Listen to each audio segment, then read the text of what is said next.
In 2023, the number of adults who were married or in a civil partnership in the UK fell below 50% for the first time ever. Cohabitation and family breakdown are on the rise.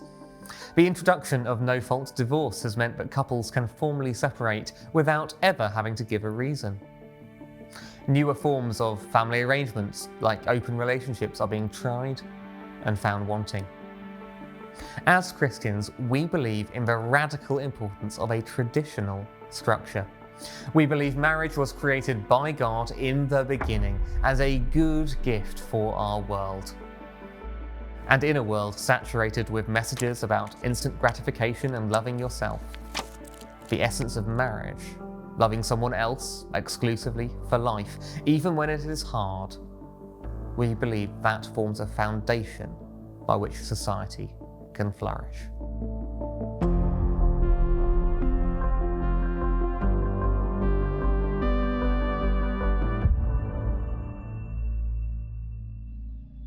But what makes marriage so unique? Here are three of its most distinctive features. 1. Marriage is exclusive. 2. Marriage is lifelong. And 3. Marriage is the best environment in which to raise children. Marriage is designed to be exclusive. One man and one woman for life. In today's world, young people experiment with different types of relationships, from one-night stands to open relationships. One poll found that 34% of UK adults now believe that polyamory is morally acceptable. The only moral code left standing is consent, and many believe that marriage is restrictive. And in a sense, marriage is restrictive. God defines it as an exclusive covenant commitment between one man and one woman. Jesus warned his disciples that to even look at another woman lustfully is to commit adultery in your heart. But restrictions can be a good thing. Just think of the rules of the road or the laws of the land. They're designed to keep us safe. And the exclusivity of marriage is something which provides safety and security. Olivia, an author, embarked on an open relationship with her husband Adam. She wrote later, "One day, when we had 3 small children, Adam met a woman who had a large, empty, quiet, clean house. She might have had music playing. Maybe there were candles at dinner. Meanwhile, home life was an exhausting effort from beginning to end. I don't think the sex was so brilliant. I think it was the haven, the quiet place where he could think and talk. A lover with whom you can be free of the encumbrance of being human and responsible. I lost everything. I adored his family, and when Adam left, I lost not just him, but the whole package that he had given me."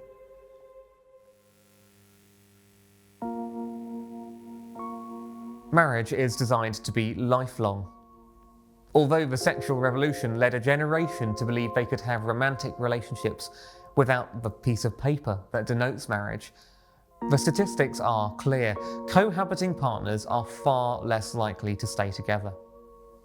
Research from the Policy Exchange suggests that around 1 in 12 married parents split before a child's 5th birthday. For cohabiting parents, that figure rose to almost 1 in 2. Jesus says in Mark chapter 10, "Therefore, what God has joined together, let no one separate."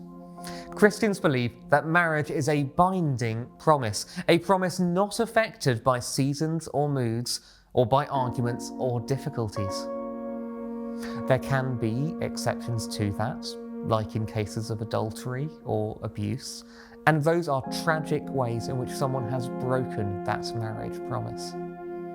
But the general rule is that husband and wife are bound to one another, one flesh, till death do us part.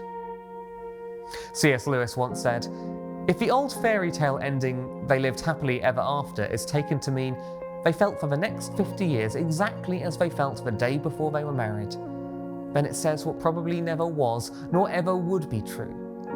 But of course, ceasing to be in love need not mean ceasing to love.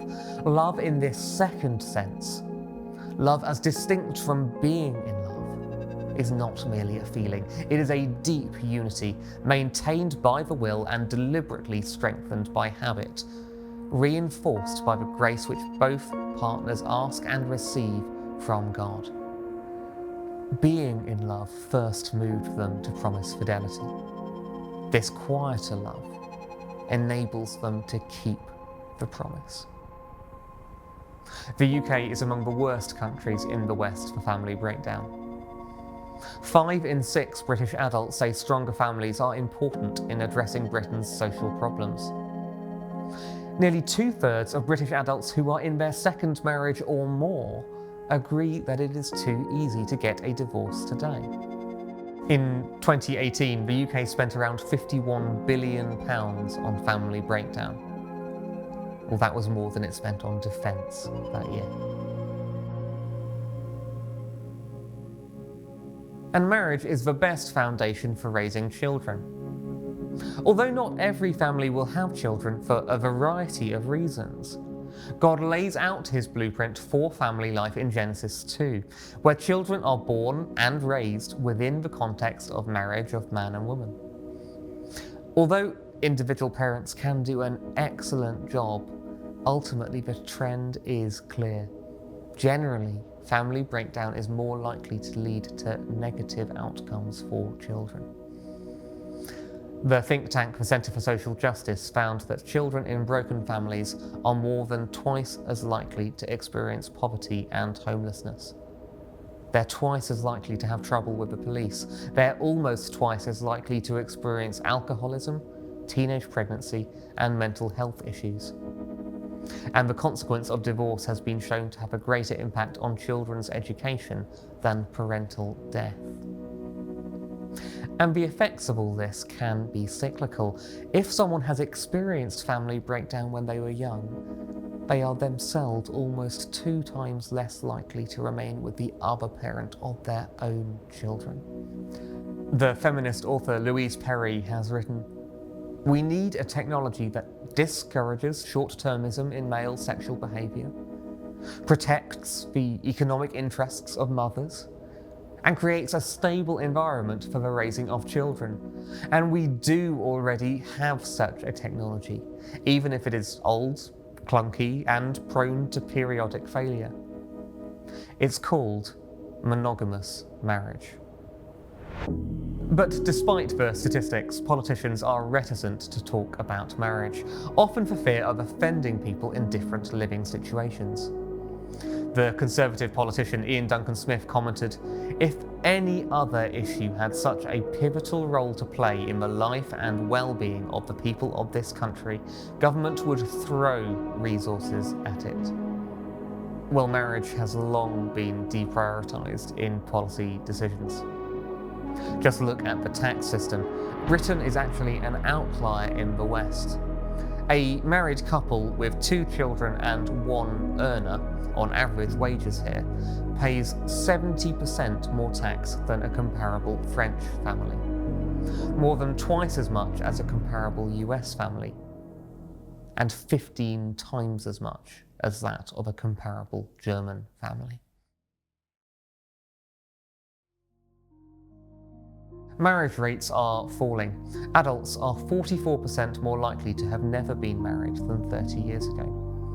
And 2/3 of single British adults believe people do not have enough money to get married. But we want to see our society transformed by couples being encouraged to pursue commitment, families being strengthened, and more support being given to help partners stay together.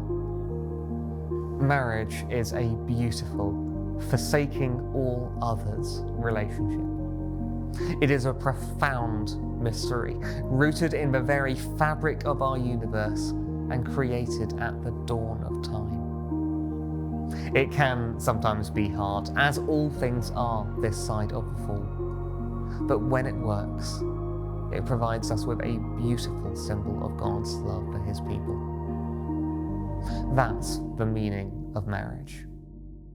And that is why marriage is so special.